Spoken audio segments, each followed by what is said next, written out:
نحمده ونصلي على رسوله الكريم أما بعد أعوذ بالله من الشيطان الرجيم بسم الله الرحمن الرحيم أمن خلق السماوات والأرض وأنزل لكم من السماء ماء فأنبتنا به حدائق ذات بهجة۔ آج آپ کے سامنے پارہ نمبر 20 اور 21 کی چند آیتوں کی انشاءاللہ وضاحت کی جائے گی۔ سورۃ النمل میں اللہ رب العالمین نے آیت نمبر 60 کے اندر اپنی چند تخلیق کا ذکر کیا ہے اور یہ بتایا ہے کہ اگر وہی ذات صرف ان تمام چیزوں کو پیدا کرنے والی ہے تو ظاہر ہے کہ وہی ذات صرف اور صرف اس لائق ہے کہ اس کی عبادت کی جائے۔ فرمایا امن خلق السماوات والارض، کون ہے جس نے آسمانوں اور زمین کو پیدا کیا، وانزل لکم من السماء ماء، اور تمہارے لیے آسمان سے پانی نازل کیا۔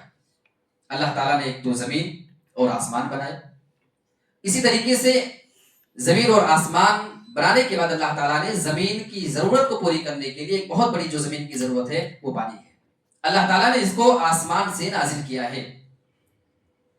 فَأَنبَتْنَا بِهِ حَدَائِقَ ذَاتَ بَهْجَةٍ، اس پانی کو نازل کرنے کے بعد اللہ تعالیٰ نے ہمارے اور آپ کے لیے رونق باغوں کو بنا دیا ہے۔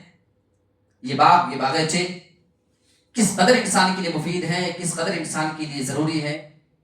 ان سے آب و ہوا صحیح رہتی ہے، ان سے صحت کے لیے بہت بڑا فائدہ ہے، تو انسان کی زندگی گزارنے کے لیے بھی کئی لوگوں کا آپ دیکھیں گے ان کا پورا کاروبار اسی باغوں سے، انہی درختوں سے جڑا ہوا ہوتا ہے۔ اللہ رب العالمین نے اگر دنیا میں درخت نہیں بنائے ہوتے نا تو ایک بہت بڑا مسئلہ کھڑا ہو جاتا، انسان کو پھل نہیں کھانے کو ملتے۔ انسان جس قدر آپ دیکھیں کئی جگہوں پہ لوگ صرف اسی درخت سے پیدا ہونے والے پھلوں پر ان کا پورا گزارا ہے، پوری زندگی ان کی اسی میں لگی ہوئی ہے، تو اللہ رب العالمین نے اس کو بطور احسان ذکر کیا ہے۔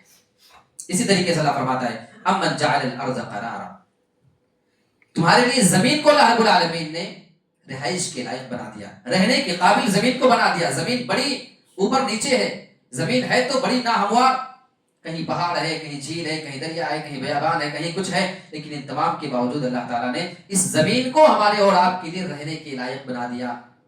آپ دیکھیں خاص طور پہ آپ کے یہاں سرسی کے علاقے میں جس جگہ آپ ہیں، میں دیکھتا ہوں کہ بہت ہی اوپر اور نیچے کتنے جگہ ہیں، بالکل بلندی ہے بھی نیچے ہے۔ یہ پہاڑی علاقے ان کو رہنے کے لائق ہمارے اور آپ کے لیے کس نے بنایا ہے؟ اللہ نے اس کو 1400 سال پہلے کہہ دیا ہے کہ اس کو تمہارے رہنے کے لائق اگر کسی نے بنایا ہے تو وہ رب کی ذات ہے۔ اسی طریقے سے وجعل خلالها انہارا، جب اللہ رب العالمین نے تمہارے لیے زمین کو بنایا تو اس کے بیچ میں اللہ تعالیٰ نے نہریں بھی بنا دی ہیں۔ اگر نہر نہ ہو تو انسان کی ضرورت نہیں پوری ہو سکتی، ہر جگہ نہر کی ضرورت پڑتی ہے۔ ان نہر کا بہت سارا کام ہے، اللہ رب العالمین نے نہروں کو انسان کے لیے بطور نعمت پیدا کیا ہے۔ اور اسی طریقے سے وجعل لها رواسی، اللہ رب العالمین نے اس زمین کے اندر پہاڑ بھی بنائے ہیں۔ اگر پہاڑ نہ ہوتے تو زمین کا بیلنس صحیح سلامت نہیں ہوتا۔ اگر دنیا سے سارے پہاڑ ختم ہو جائیں تو زمین کو یہ سوال کے رکھنے والے جو میخیں جو زمین میں گڑے ہوئے بڑے بڑے پہاڑ ہیں، زمین اپنی جگہ سے جو قائم ہے اس طریقے سے صحیح سلامت قائم نہیں رہ سکتی ہے۔ اللہ رب العالمین نے بہت بڑے مقصد کے تحت پہاڑ کو رکھا ہے، پھر اس میں بہت سارے خزانے الگ الگ قسم کے اللہ تعالیٰ نے پہاڑ بنائے۔ کسی پہاڑ سے کوئلہ نکلتا ہے تو کسی سے کچھ اور معدنیات نکلتے ہیں، کہیں سے سونا نکلتا ہے تو کہیں سے کچھ نکلتا ہے۔ اللہ رب العالمین نے ہمارے اور آپ کے لیے پہاڑوں کو بنا کر کے ایک بہت بڑا ہمارے لیے احسان کر دیا ہے۔ اللہ فرماتا ہے وَجَعَلَ بَيْنَ الْبَحْرَيْنِ حَاجِزًا، دو سمندروں کے درمیان، دو دریاؤں کے درمیان اللہ رب العالمین نے آڑ بنا دیا ہے۔ آپ معلوم کریں وہ دریا جس کے درمیان ایک ایسے آڑ ہے، نہ کوئی دیوار ہے، نہ کوئی بیچ میں بیریئر ہے، لیکن پھر بھی ایک طرف کا پانی دوسری طرف سے نہیں ملنے پاتا ہے۔ ایک طرف کا پانی نیلا ہے تو دوسری جانب کا پانی مٹمیلا اللہ تعالیٰ نے بنا دیا ہے۔ یہ ذات کون ہے؟ صرف یہ ذات اللہ رب العالمین کی۔ بہ رہے ہیں دونوں لیکن آپس میں ملتے نہیں۔ اللہ فرماتا ہے جب اتنے سارے کام میں کر دوں، زمین میں بناؤں، آسمان میں بناؤں، تمہارے لیے باغات میں بناؤں، پہاڑ میں بناؤں، آسمان سے بارش میں نازل کروں، یہ سارے کام جب میں تمہارے لیے کر دوں تو کیا پھر اللہ کے علاوہ بھی ہے کوئی معبود جس کی اللہ کے ساتھ عبادت ہونی چاہیے؟ اس کا جواب یہ کہ بالکل نہیں ہونا چاہیے۔ بل اکثرهم لا يعلمون، بلکہ اکثر لوگ اس بات کو نہیں جانتے، زیادہ تر لوگ اس بات کو نہیں سمجھتے، وہ اس چیز کو حقیقت کے الٹا جانتے ہیں۔ کم ہی لوگ ہیں جو حقیقت کو سمجھ کر کے اللہ کی بات کو مان کر کے اس کی عبادت کیا کرتے ہیں۔ اس کے آگے اللہ رب العالمین نے اسی صورت میں سورۃ النمل آیت نمبر 80 کے اندر اپنے رسول کو مخاطب کر کے ایک بڑی عمدہ بات کی ہے کہ تم مردے کو اپنی آواز نہیں سنا سکتے ہو. یہ ایک بہت بڑا دعویٰ ہے، آگے اس کی دلیل دی جا رہی ہے. انک لا تسمع الموتى ولا تسمع الصم الدعاء اذا ولوا مدبرین. اے میرے نبی، آپ مردے کو اپنی آواز نہیں سنا سکتے ہو. یہ ایک دعویٰ کیا گیا، آپ اپنی آواز کسی مردے کو نہیں سنا سکتے ہو.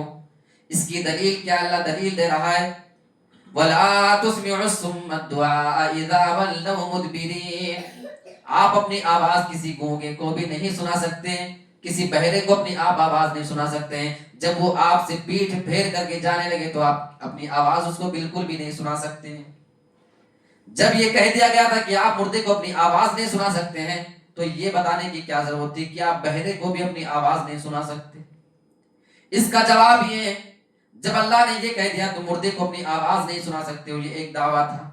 مردے مر چکے ہیں، قبر کے اندر دفن ہیں، پتہ نہیں وہ ہماری آواز سنتے ہیں یا نہیں. یہ ایک سوال کیا جا سکتا تھا. چلو قرآن میں اللہ نے کہہ دیا، یہ دعویٰ تو کر دیا گیا کہ آپ مردے کو اپنی آواز نہیں سنا سکتے، کوئی مردہ تمہاری آواز نہیں سننے والا ہے. اس دعوے کی دلیل کیا ہے؟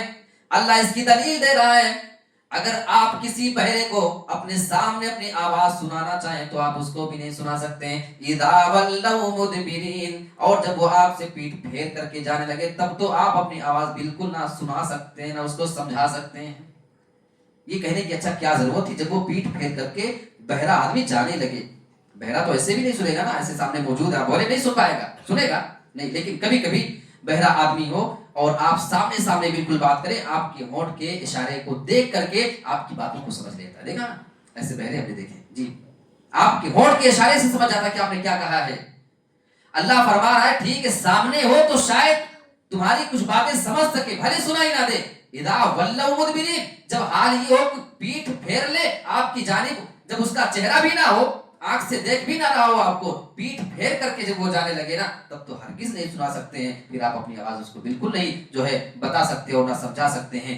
اب دیکھو یہ دلیل ہے کہ جب جس کی ہم نے صرف کان جس کے چھینے ہیں آپ اس کو اپنی آواز نہیں سنا سکتے، تو ایک مردے کو جس کے کان چھین لیے، جس کی آنکھ چھین لی، زبان چھین لی، ہاتھ پیر دل گردے پھیپھڑے تمام چیزیں جس کی ہم نے چھین کر کے اس کو مار دیا ہے، اب آپ اس کو کیسے سنا سکتے ہو جب آپ پہلے کو نہیں سنا سکتے ہیں. یہ ایک دعویٰ تھا، بعد میں اس کی دلیل اللہ تعالیٰ نے بتائی. اور آگے سورۃ القصص آیت نمبر 4 آپ اٹھا کر کے دیکھیں. اللہ رب العالمین نے یہاں سے حضرت موسیٰ علیہ السلام اور فرعون کا بڑا تفصیل کے ساتھ یہاں ذکر کیا ہے، اور فرعون کے بہت بڑے ایک ظلم کا ذکر کیا ہے، وہ آپ ذرا غور کریں. يُذَبِّحُ أَبْنَاءَهُمْ وَيَسْتَحْيِي نِسَاءَهُمْ إِنَّهُ كَانَ مِنَ الْمُفْسِدِينَ. فرعون بنی اسرائیل کے لڑکوں کو قتل کروا دیا کرتا تھا، جتنے بھی بچے پیدا ہوتے تھے ان کو قتل کروا دیا کرتا، ان کو ذبح کروا دیا کرتا تھا. وَيَسْتَحْيِي نِسَاءَهُمْ، اور ان کی لڑکیوں کو وہ چھوڑ دیا کرتا تھا. إِنَّهُ كَانَ مِنَ الْمُفْسِدِينَ، وہ تو بہت بڑا فساد برپا کرنے والا تھا، زمین میں بہت بڑا فسادی تھا، بہت بڑا فساد برپا کر کے رکھنے والا. کسی جادوگر نے اسے یہ بتا دیا تھا بنی اسرائیل کے اندر ایک ایسا لڑکا پیدا ہونے والا ہے جو تمہاری حکومت کے لیے خطرہ بننے والا ہے، جس کے ذریعے تمہاری حکومت ختم ہو جائے گی. اس کو یہ بات بتائی گئی تھی، لہٰذا اس نے تمام شہر میں اعلان کروا دیا بنی اسرائیل میں جتنے بھی لڑکے پیدا ہوں اپنے تمام لوگوں کو لگا دیا، اپنے سپاہیوں کو لگا دیا تھا. پیدا ہوتے ہی ہر عورت کو اس کی نظر رکھی جاتی تھی، جس بھی عورت کے پیٹ میں حمل ٹھہرے باقاعدہ اس کی نگرانی کی جاتی تھی. جب بیٹا پیدا ہو یا بیٹی، اگر بیٹا پیدا ہو تو اس کو قتل کر دینا، اور بیٹی پیدا ہو تو اس کو چھوڑ دینا، اسے قتل نہیں کرنا. فرعون کو ڈر بچوں سے تھا. اس سے پتہ چلتا ہے کہ جس سماج کے لڑکے لائق اور ہو جائیں وہ سماج کامیاب ہوتا ہے. صرف لڑکیاں اگر اپنے آپ کو بہتر بنا لیں، لڑکے اگر کام کے نہ ہوں تو وہ سماج کبھی ترقی نہیں کر سکتا ہے. لوگوں کو ڈر زیادہ کس سے ہوتا ہے؟ لڑکوں سے ہوتا ہے، لڑکیوں سے زیادہ نہیں. بات سمجھ آ رہی ہے؟ لہٰذا لڑکوں کو ہمارے ایکٹیو ہونے کی ضرورت ہے، تبھی ہم اور آپ جو ہے نا دین کا کام صحیح طریقے سے کر سکتے ہیں. کتنی بڑی بات ہے. حضرت موسیٰ علیہ السلام کی ماں نے جب بیٹا پیدا کر دیا، جب حضرت موسیٰ پیدا ہو گئے تو اللہ رب العالمین ان کو یہ حکم دے رہا ہے وَأَوْحَيْنَا إِلَىٰ أُمِّ مُوسَىٰ أَنْ أَرْضِعِيهِ.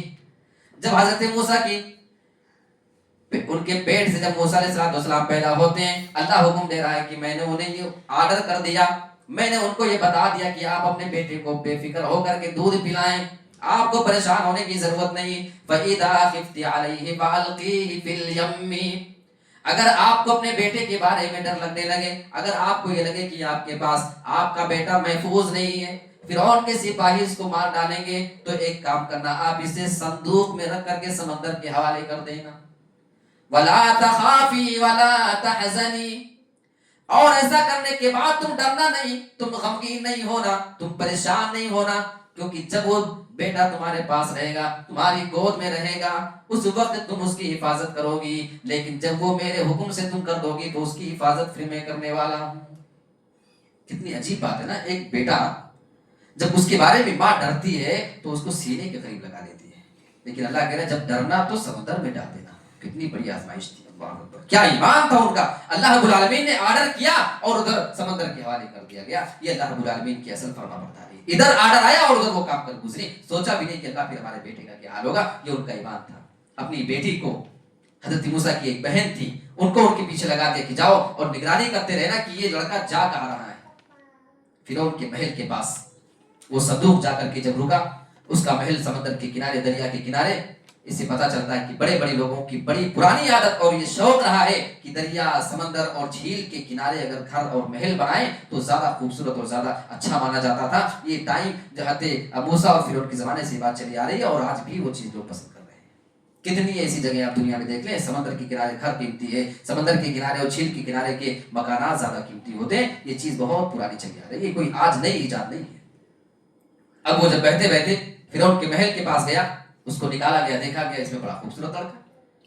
فرعون بے اولاد تھا، اس کی بیوی آسیہ جو بڑی نیک عورت ہے، انہوں نے کہا فرعون کو بلانے کے بعد کہ دیکھو ہمارے پاس کوئی اولاد نہیں، یہ بیٹا جو آیا ہے نا، اس لڑکے کو ہم اپنی اولاد بنا لیتے ہیں، یہ شاید آگے چل کر کے ہمارے آنکھوں کی ٹھنڈک بن جائے۔ فرعون کتنا بڑا ظالم تھا، اسی موسیٰ کو مارنے کے لیے اتنے لڑکے قتل کروا دیے اور وہی لڑکا اس کے محل میں آ گیا، اس کو خبر نہیں ہے، اور یہ کہتا کیا تھا، انا ربکم الاعلی، میں تمہارا سب سے بڑا رب ہوں۔ یہ سب سے بڑے رب کا حال ہے کہ وہی دشمن ان کا گھر میں موجود ہے اور اسے معلوم نہیں۔ اور دوسری ہنسی والی بات یہ ہے کہ اتنا بڑا اپنے آپ کو رب کہنے والا خود اولاد کی نعمت سے محروم ہے، پھر رب کہتے کس کو ہیں؟ رب اس کو کہتے ہیں جو اولاد دے، کھلائے پلائے، روزی دے، جلائے مارے، اس کو رب کہا جاتا ہے۔ ایک عجیب رب تھا کہ اپنی اولاد بھی اپنی ذاتی نہیں ہے، حضرت موسیٰ کو اپنی اولاد بنانے پہ مجبور رکھ لیا گیا۔ اس سے پتہ چلتا ہے نا، عورت اگر چاہے، سخت سے سخت دل آدمی بھی، کتنا بھی جو ہے اکڑ مزاج کا آدمی ہو، اس کو اپنے بس میں کیا جا سکتا ہے اگر بس کرنے کا طریقہ اس عورت کے پاس ہو۔ وہ ہنر ہونا چاہیے اپنے شوہر کو اپنے اندر میں کرنے کا۔ باپ مان گیا، ٹھیک ہے، دایائیں پلا رہی ہیں دودھ، بچہ روئے جا رہا ہے، کسی کا دودھ منہ میں نہیں لگا رہا ہے۔ ان کی بیوی آئی، ان کی بہن آتی ہے محل میں، اور انہوں نے ایک جملہ کہا، هل ادلکم علی اہل بیت یکفلونہ لکم، اگر آپ ہمیں اجازت دیں ہم آپ کو ایک ایسا گھر بتا دیتی ہیں، وہ گھر والے آپ کے بچے کی کفالت آپ کے لیے کریں گے۔ حکم ہوتا ہے کہ ٹھیک ہے بتاؤ۔ حضرت موسیٰ علیہ السلام کی ماں کو محل میں بلا لیا گیا، ماں بھی موجود ہیں، بہن بھی موجود ہے، حضرت موسیٰ بھی موجود۔ جس موسیٰ کو مارنے کے لیے ساری پلاننگ کی جا رہی تھی، وہی موسیٰ پوری فیملی کے ساتھ اسی کے محل میں موجود ہیں، اور ان کا دشمن فرعون کا دشمن ان کے محل میں پل رہا ہے، لیکن ان کو ذرہ برابر بھی خبر نہیں۔ اوپر سے سیلری بھی مل رہی ہے، رہنے سہنے کھانے کا انتظام بھی اللہ نے وہی دشمن کے گھر میں کروا دیا۔ یہ اللہ کی ذات ہے، اللہ چاہے نا تو آپ کے دشمن کے گھر سے بھی آپ کی روزی آ سکتی ہے، دیکھ رہے ہیں۔ اس کے بعد یہ پورا واقعہ، اس میں تفسیر ہے، اس میں اللہ تعالیٰ نے بہت ساری چیزیں بتائی ہیں۔ اس میں ایک بات فرعون کی بے بسی کا بھی اندازہ ہوتا ہے۔ اس کے آگے اللہ تعالیٰ نے اسی سورۃ القصص میں اللہ تعالیٰ نے آیت نمبر 76 کے اندر قارون کا بھی ذکر کیا ہے، اور قارون کے واقعے سے بہت کچھ ہمیں سیکھنے کو ملتا ہے۔ خاص طور پہ ایسے لوگ، توجہ دے میری بات پہ، جن کو اللہ تعالیٰ نے دولت دے کر کے رکھا ہے۔ پھر یہ باتیں آپ کے لیے، ان قارون کان من قوم موسیٰ فبغى علیہم، قارون حضرت موسیٰ کی قوم میں سے تھا، وہ بہت ہی بڑا ظالم تھا، بہت ہی زیادہ مغرور انسان تھا، اس نے لوگوں پہ سرکشی کر کے رکھی، لوگوں پہ ظلم کیا کرتا تھا۔ اللہ اس کی دولت کا ذکر قرآن میں کر رہا ہے ہم نے اسے اتنی زیادہ دولت دے کر کے رکھی تھی. اے دنیا میں دولت پانے والوں، وَآتَيْنَاهُ مِنَ الْكُنُوزِ مَا إِنَّ مَفَاتِحَهُ لَتَنُوءُ بِالْعُصْبَةِ أُولِي الْقُوَّةِ. اللہ بیان فرماتا ہے ہم نے قارون کو اتنا زیادہ خزانہ دے کر کے رکھا تھا، اس کے خزانے جہاں پہ بند رہتے تھے، جس کمرے میں تالے اور چابیاں لگا دی جاتی تھی، اس کی چابیوں کو بڑی سے بڑی جماعت اٹھایا کرتی تھی. کئی طاقتور لوگ اس کی چابیوں کو اٹھایا کرتے تھے. آپ اس کی دولت کا اندازہ لگاؤ. آپ کو تھوڑی سی دولت کیا مل گئی، آپ اسی میں بھولے نہیں سما رہے ہو. آپ اپنی دولت کے نشے میں نہ جانے کیا کیا باتیں کر رہے ہو، نہ جانے اللہ کے سامنے کیا کیا بغاوت مول رہے ہو. اللہ رب العالمین نے نصیحت کے طور پہ اسی قارون کا ذکر قرآن میں کر دیا، اس کے خزانے کا ذکر کیا. قارون کو اس کی قوم نے، جو اچھے لوگ تھے نا، ان لوگوں نے 5 نصیحت کیا تھا. اگر کسی کے پاس دولت ہے، یہ 5 نصیحت یاد رکھ لیں. اگر یہ 5 چیزیں ایک دولت مند اپنے ذہن میں رکھ لے اور اپنی زندگی میں اگر لاگو کر لینا، تو دولت اس کے لیے فتنہ نہیں بنے گی، بلکہ دولت اس کے لیے فائدے مند ثابت ہوگی. سب سے پہلی نصیحت یہ کیا گیا، یہ جو تمہیں اللہ رب العالمین نے دولت دے کر کے رکھا، اس پہ کبھی اترانا نہیں، اس پہ ناز نہیں کرنا، تکبر نہیں کرنا. دوسری بات یہ ہے، جو اللہ نے تمہیں دولت دے کر کے رکھا ہے، اسے تم آخرت کی تیاری کے لیے لگاؤ. اس دولت کے ذریعے تم آخرت کی تیاری بھی کر سکتے ہو. کتنی بڑی بات کی جا رہی ہے. ایک آدمی نماز آپ کے سامنے پڑھ سکتا ہے، قرآن کی تلاوت آپ کے برابر بلکہ آپ سے زیادہ بھی کر سکتا ہے، رات بھر وہ جا کر کے آپ سے زیادہ عبادتیں کر سکتا ہے. یہ ساری نیکیاں وہ آپ کے برابر تو کر سکتا ہے. لیکن اگر اللہ نے آپ کو دولت دے کر کے رکھا ہے اور سامنے والے کے پاس اتنی دولت نہیں ہے، تو اللہ رب العالمین نے آپ کے لیے الگ سے ایک موقع دے کے رکھا ہے. آپ مال اللہ کے راستے میں خرچ کر کے، صدقہ خیرات کر کے اللہ رب العالمین کو اس طور پہ اور زیادہ راضی کر سکتے ہو جو غریب آدمی نہیں کر سکتا. یہ دولت کا صحیح استعمال کرے نا تو بہت بڑا اس کا فائدہ ہے. تیسری نصیحت یہ تھی، اپنی دولت کو اپنے اوپر اور اپنے گھر والوں پہ خرچ کرو. یہ ضروری ہے، اپنے اوپر بھی ہو، اپنے گھر والوں کو بھی آپ ترسوائے نا کسی چیز کے لیے اگر اللہ تعالیٰ نے دے کر کے رکھا ہے. یہ تیسری نصیحت تھی. اور چوتھی کیا تھی، اللہ نے تمہارے ساتھ احسان کیا ہے تو تم اللہ کے ساتھ بھی احسان کرو. دیکھ رہے نوز باللہ، تم بندوں کے ساتھ احسان کرو. اللہ نے تمہارے ساتھ احسان کیا ہے تو تم اللہ کی بندوں کے ساتھ احسان کرو، ان کے ساتھ تم ظلم نہیں کرنا. اور 5ویں چیز یہ تھی، زمین میں فساد اور فتنہ نہیں کرنا. جب یہ نصیحت قوم کے لوگوں نے کیا تو بڑا بوکھلا گیا کہ تمہیں کیا لگتا ہے کہ یہ دولت ہمیں اللہ نے دیا ہے، یہ دولت مجھے ایسے ہی مل گئی ہے کیا؟ بلکہ اس کا جو جملہ تھا قرآن مجید نے نکال کیا ہے، قال انما اوتیتہ علی علم عندی. یہ مجھے اللہ نے نہیں دیا ہے، بلکہ اس دولت کو میں نے اپنے ٹیلنٹ سے کمایا ہے. یہ میرا اپنا ہنر ہے. میں دولت کمانے میں بہت زیادہ ماہر ہوں. میں اپنی حکمت کی وجہ سے کمایا ہوں. میں اپنے ٹیلنٹ اور اپنی اس عقل کی بنا پہ کمایا ہوں جو اللہ رب العالمین نے مجھ کو دے کر کے رکھا ہے. اترایا، گھمنڈ کیا، اس کا یہ جملہ اللہ تعالیٰ کو پسند نہیں ہے. اللہ فرماتا ہے فَخَسَفْنَا بِهِ وَبِدَارِهِ الْأَرْضِ. ہم نے اسے، اس کے محل اور تمام اس کی جائیداد کے ساتھ، تمام خزانوں کے ساتھ زمین میں دھسا کر کے تمام مالداروں کے لیے قیامت تک کے لیے نصیحت بنا دی ہے. جس دولت پہ اترا رہا تھا، اتنی دولت کہ اس کی چابیاں کئی لوگ اٹھایا کرتے تھے. آپ اندازہ لگاؤ اس کی دولت کا. زمین میں دھسا دیا اللہ رب العالمین نے مکمل. ہم اور آپ کس نشے میں پڑے ہیں؟ ہمیں اور آپ کو اپنی دولت کا نشہ ذرہ برابر بھی نہیں ہونا چاہیے. یہ اللہ رب العالمین نے یہاں پہ ہمیں قارون کا واقعہ بیان کر کے نصیحت کی ہے. آگے سورۃ العنکبوت ہے. کتنی پیاری مثال اللہ تعالیٰ نے دی. اللہ اکبر، عقلیں حیران رہ جاتی ہیں. ایک مشرک آدمی، ایک اللہ کے ساتھ شرک کرنے والا آدمی، اس کی مثال اللہ کیسے بیان کر رہا، ذرا دیکھیے گا. مثل الذین اتخذوا من دون اللہ اولیاء کمثل العنکبوت. جو لوگ اللہ رب العالمین کے ساتھ کسی کو شریک کرنے والے ہیں، ان کی مثال تو مکڑی کی طرح ہے. اتخذت بیتا، جیسے مکڑی ایک گھر بناتی ہے، جالے سے اپنا گھر بنا لیا کرتی ہے.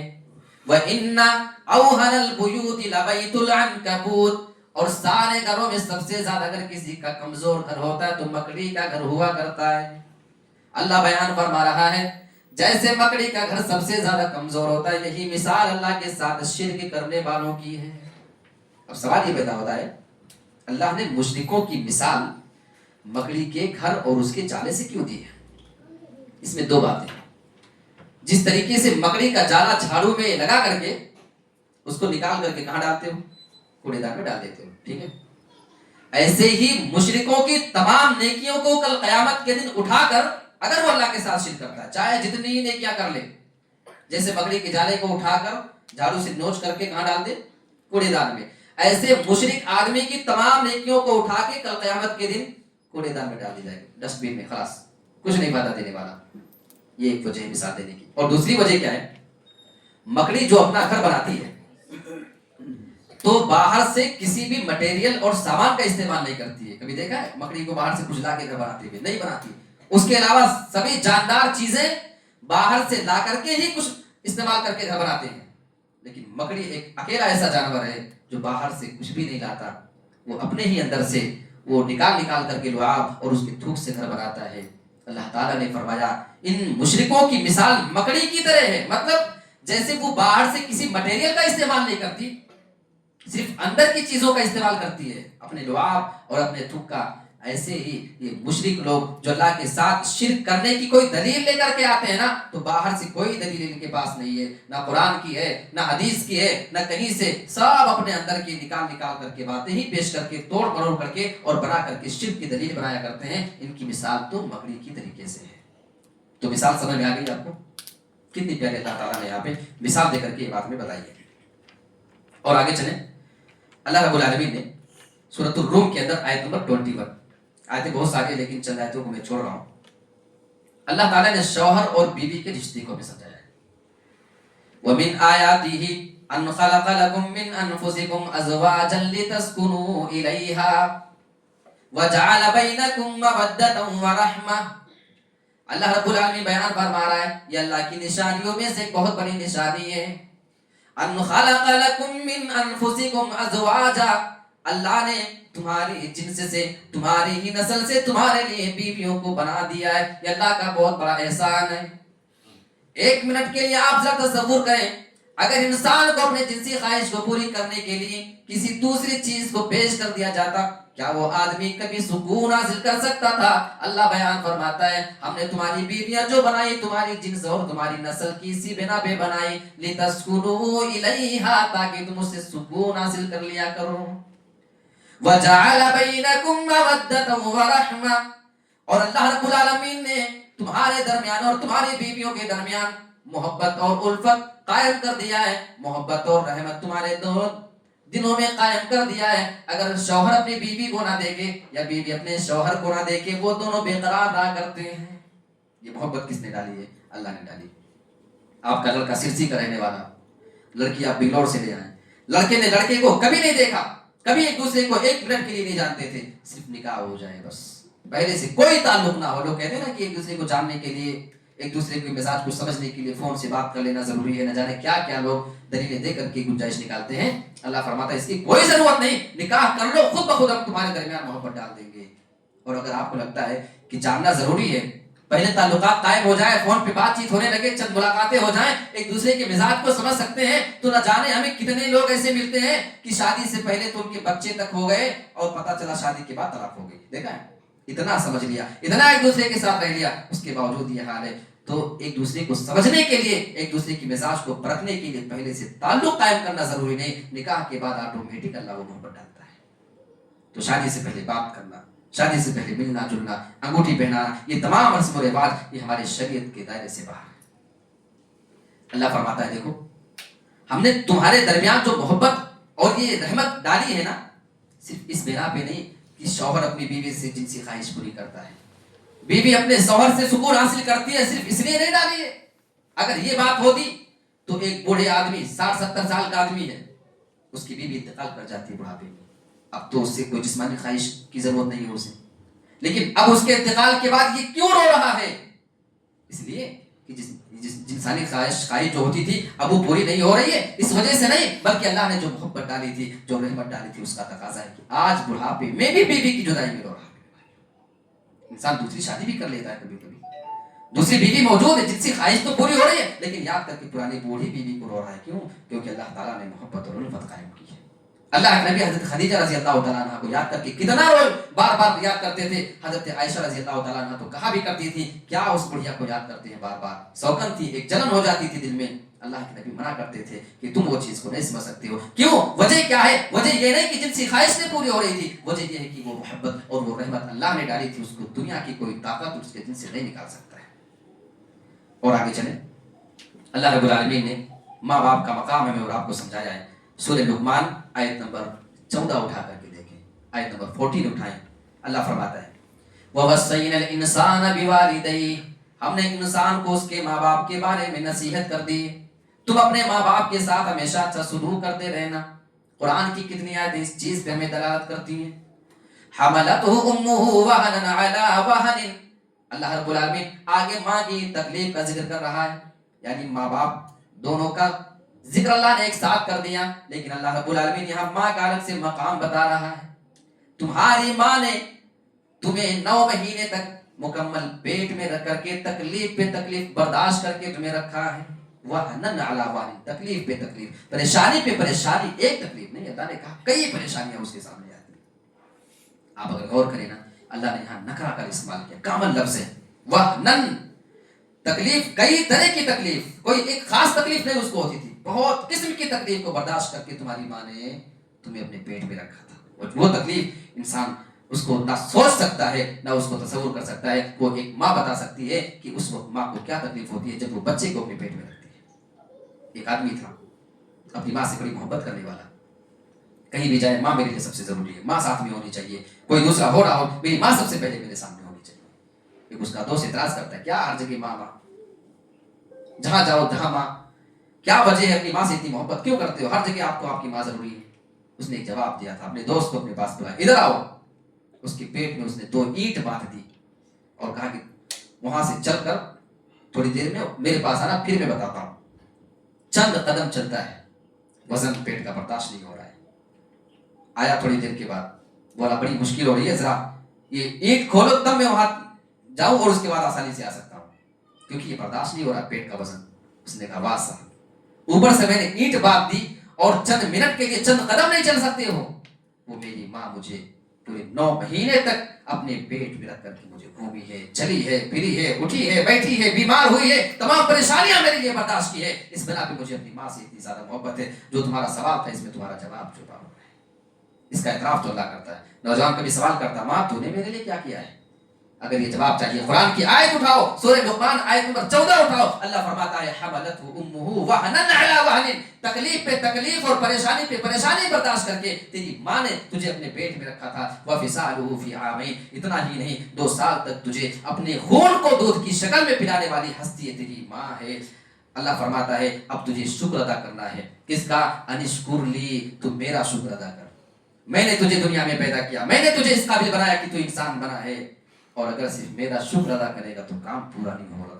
ولی والدین کا, جب تک تو اپنے ماں باپ کا بھی میرے ساتھ شکر ادا نہیں کرے گا, اگر تو میرا شکر ادا کرتا کرتے مر جائے, اللہ کی قسم اللہ فرماتا ہے یہ شکر تیرا ادا ہی نہیں ہونے والا ہے, کیونکہ اس میں ہاتھ تیرے ماں باپ کا بھی ہے. میں نے پیدا تو کیا لیکن میں نے سبب تیرے ماں باپ کو بنایا تھا. اگر ان کا شکر نہیں ادا کرے گا تو پھر یقیناً یہ شکر تیرا ناکافی ہے, تجھے یہ دونوں کام بھی کرنا پڑیں گے. یہ اللہ تعالیٰ نے ماں باپ کا مقام سمجھایا ہے. میرے پیارے ساتھیوں, آئیے اللہ تعالیٰ سے دعا کریں اس مبارک گھڑی میں اللہ رب العالمین ہم تمام لوگوں کو ان جیسی آیتوں پہ غور کرنے اور اپنے اندر اصلاح پیدا کرنے کی اللہ تعالیٰ پوری توفیق عطا فرمائے. اللہ رب العالمین ہم تمام لوگوں کو اسے رات میں زیادہ سے زیادہ نیکیاں کمانے کی توفیق عطا فرمائے. اور جیسا کہ ایک ضروری اعلان, آپ جانتے ہیں کہ آج آپ کے امام صاحب جو